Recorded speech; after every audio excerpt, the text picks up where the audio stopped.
So yan mga kalab, good morning po. Ngayon po ay dito po kami natulog sa aming fish pond. Ngayon po ay uuwi kami ngayon mga kalab dahil andun din kasi si Giselle, doon siya natulog. Kasama niya po si Mama Inday. Dahil syempre, aasikasuhin muna namin si Giselle. Balik na naman ulit dito mga kalab sa fish pond namin dahil grabe talaga ang pagkasira ng pilapil dito sa amin mga kalab. At I hope sa vlog na ito is hindi pa din kayo magsawa.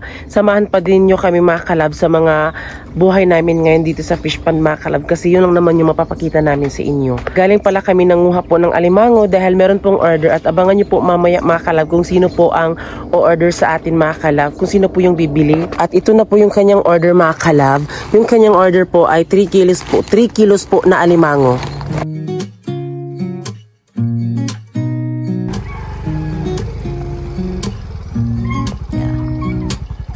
Here's to the good days, here's to the sorrows.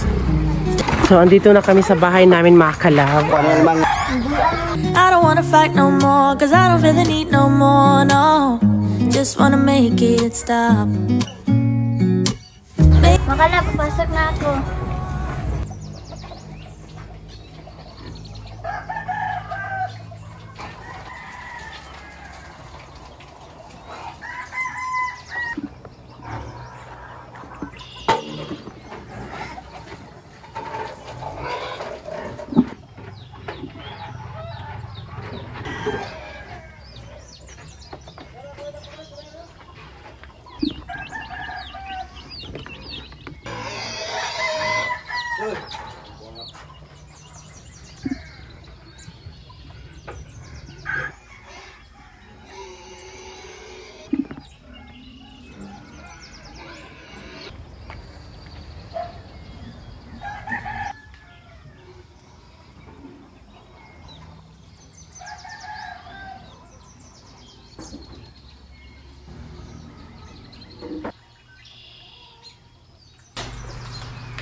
So ngayon mga kalab ay pupunta na po tayo doon sa fish pond. Babalik na po tayo dahil aayusin po ni Francis yung pilapil po na nawasak po doon. At pag pumunta kami doon mga kalab, lahat po ng mga vlog equipment namin ay andito na po sa bag na ito mga kalab.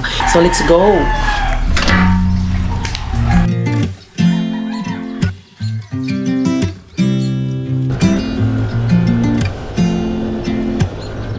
So ngayon mga kalab ay andito na po tayo sa aming fish pond po. Ayan, paulit-ulit na lang. At ngayon po ang gagawin po ngayon ni Francis ay nagtalas po siya. Ayan. So ito po yung pilapil dito sa amin mga kalab. At ayan po yung ginawa ni Francis. Ayan.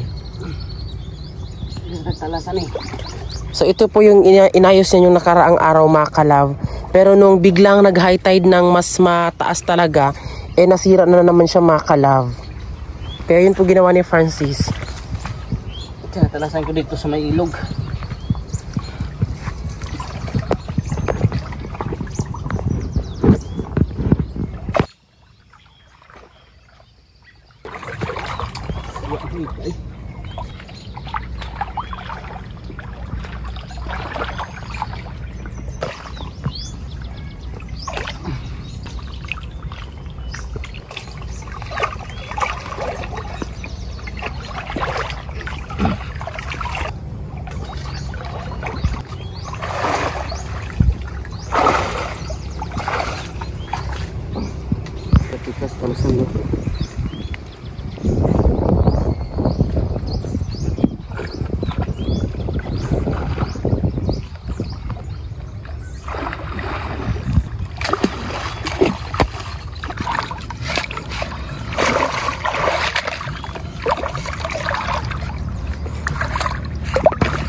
So yun mga kalab, sa bandang dito mga kalab ay natapos ha. So doon naman tayo sa kabila kasi hindi pa natalasan doon. Madami mga talas talaga dito kasi kapag malaki ang tubig. So tara.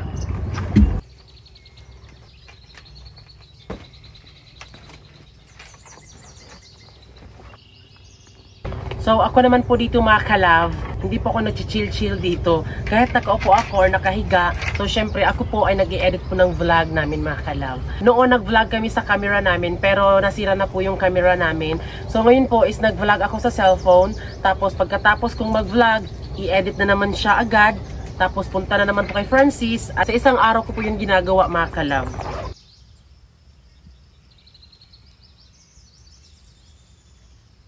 So ito na po yung mga natapos po ni Francis sa bandang may harap po. Ayan, sa Pilapil. At sa bandang doon naman mga kalab ay inayos niya po. Ayan, dahil kahapon po mga kalab, grabe po yung pag-agos po ng tubig.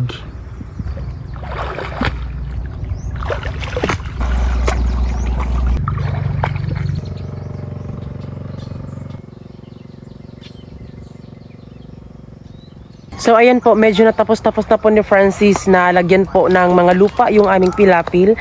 Talagang medyo nakaka-stress talaga mga kalab kasi kapag andito kami, tapos sobrang high tide niya, talagang nawawasak talaga yung mga Pilapil. Talagang sadyang napakalambot lang talaga ng lupa dito mga kalab. Ayun, sadyaan, nilagyan na siya.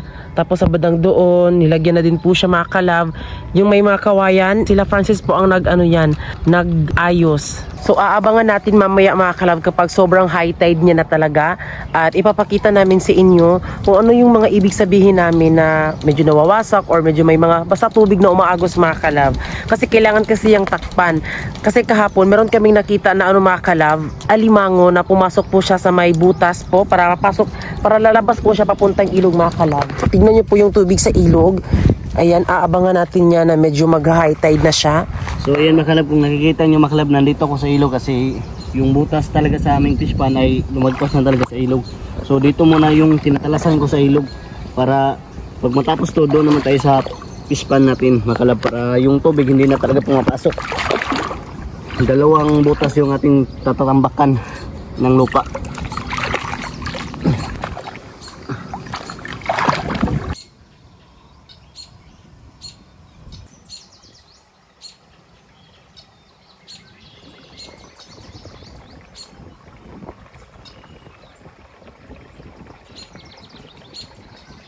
So ngayon mga kalab ay natapos ko na yun at inaambakan yung talasa doon sa mismo sa ilog talaga. So hihintayin lang natin mamaya mga kalab kapag malaki na yung tubig para magpapasok na yung tubig. So i-monitor natin yung tubig dito sa ilog mga kalab kung gaano kalaki mamaya. Papakita ko sa inyo.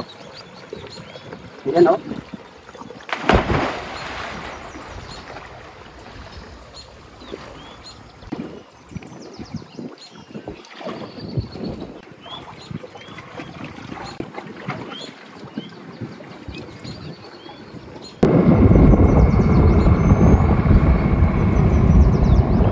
So tiis-tiis lang po muna kami dito sa pag-ayos po ng Pilapil kasi nagrenta lang naman kami dito. Magastos kasi ang pag-fish pan dito at alam nyo ba, dito sa fish pan na to mga kalab ay nirentahan lang namin ito. 2 years po kami dito. Balak namin ni Francis bumili po ng fish pan namin pero hindi pa namin afford dahil yung mga fish pan dito is umaabot siya ng mga 3 to 5 million po. O kaya ba natin yan? Di ba? Hindi. Kaya tiis-tiis lang muna tayo dito. Ganun lang ang proseso. At least meron kaming fish pond na mapagkukunan po ng mga alimango para syempre inegosyo. Sa pag-aalimango naman dito, swerte-swerte lang din po yan. Hindi din po araw-araw meron kaming mga alimango na may bebenta. Kasi di ba yung mga similya na nilalagay namin dito ay lalaki pa sila. Nauubos din talaga at nauubos yung mga alimango na nilalagay namin dito sa aming fish pond talaga. Kaya minsan wala kaming order kasi wala din naman kaming maibigay sa kanila. Yan, medyo mataas na po yung tubig sa ilog at ngayon po ay babalik na po tayo doon sa ating bahay kubo dahil tapos na po si Francis mag-ayos ng Pilapil at ayun, aabangan natin siya mamaya mga kalab kung meron pa din bang agos. So ngayon mga kalab, dahil habang nag-high tide pa po yung tubig, ngayon ay mag-relax na muna kami dito dahil hindi pa natin trabaho ngayon, di ba, kapag alas 12 na. So dito na din pala si Giselle mga kalab, galing po siya sa school niya. Ayan. So si Francis ay magre-relax na po yan. At ako naman mga kalab, mag-start na po ako mag-edit mga kalab para syempre ma-upload ko siya mamayang hapon or maabutan siya ng gabi, yun po.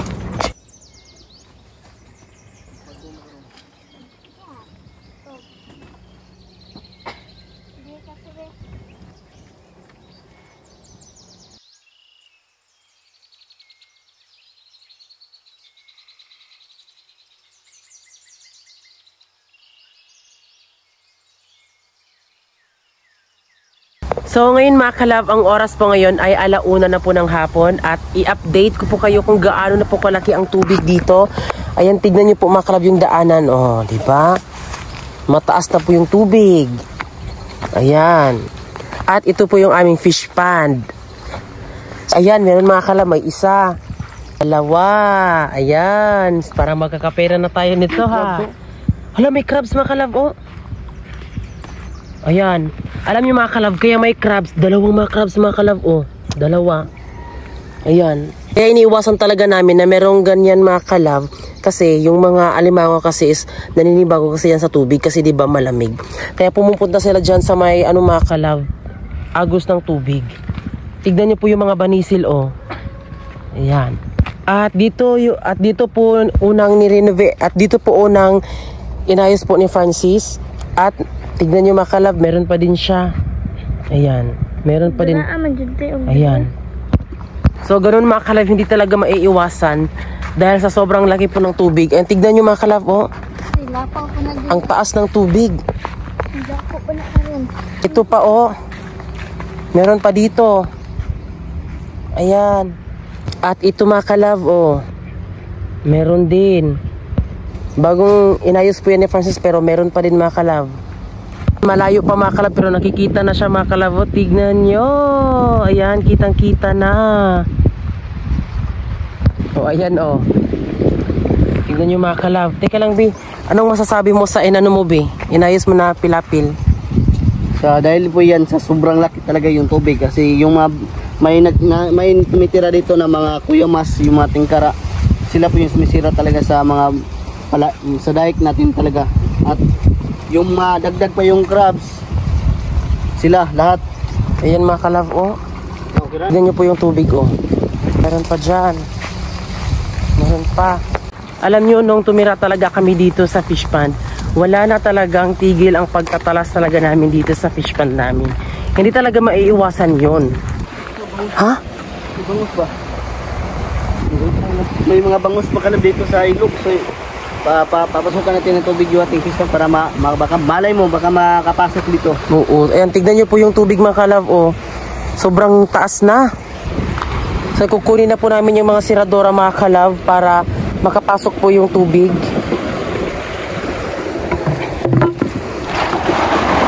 Ayan.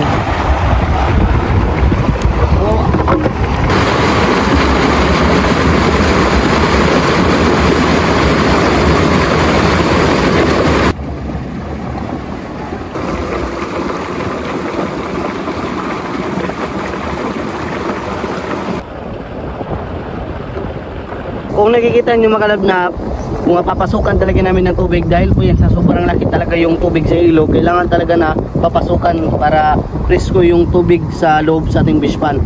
So mamaya ay medyo mawala naman ito yung tubig sa ilog. So yung tubig naman natin sa fish pond kung medyo malalim na, kung sobra na talaga kalalim, so yung tubig naman sa fish pond ay papalabas natin sa ilog para bukas naman ay papasok naman tayo ulit ng tubig para presko talaga yung mga crabs na para mabilis tumubo. Mura na? Mura na, 10 kilo.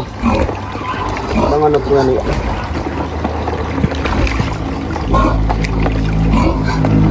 So ngayon ay titimbangin natin.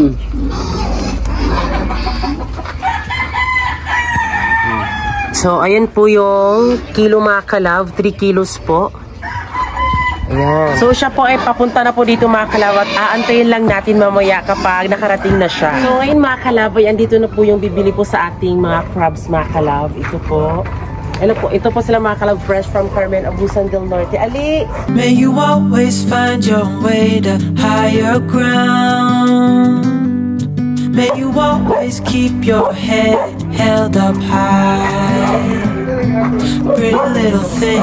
So sila po ay fresh from Carmen, Abusan del Norte. At ito po si Kuya JR, mga kalab. So friendship na talaga kami noon, mga kalab. Ito din siya, ayun po siya. Or nag-off-road. Ayan, ito yung mga kasama. Kung saan mo sila yan? Akong mga kuan, ka-teammates ako sa volleyball. Ay, volleyball. Dito po may volleyball din yun. Diri ka? Oo, sa Magallanes. So ito na po lang kanilang crowds, mga kalab. Yay! Siguro. Shining from within, I can tell that. Ayun po mga kalab, ayun po ang ganap namin sa buhay ni Francis. Ayun po ang simpleng buhay po ni Francis sa fish pan. At yun po, alam nyo po, ulit-ulit lang po yung ginagawa namin ni Francis po. As long as mabubuhay kami mga kalab. At talagang mabubuhay na may tapat sa kapwa-tao talaga. Di ba, B? Totoo yun mga kalab sa mga sinasabi sa Equilibrium. Oo. Kaya yun po mga kalab, ulit-ulit lang po. At ito po, ang vlog na ito mga kalab ay pinapakita namin sa inyo na kahit ganito kami mga kalab ay at least marunong tayong makisama sa ating kapwa-tao, magrespeto, ganun, lahat talaga. At syempre yung mga achievement natin sa buhay natin mga kalab, isabulsa na natin yun kasi diba na-achieve na natin yun at wag natin dalhin sa ating ulo kasi yan yung makakasira sa ating buhay mga kalab. Kaya maraming salamat po sa lahat po ng nanonood ng aming vlog. At syempre bago kayo umalis, please don't forget to subscribe our YouTube channel. At kami ang Family Love Team, nagsasabing dapat love love. Running from within, I can tell that you're tough. Ordering a cup of love, feel it rising up and above. You will always keep my heart and soul strong.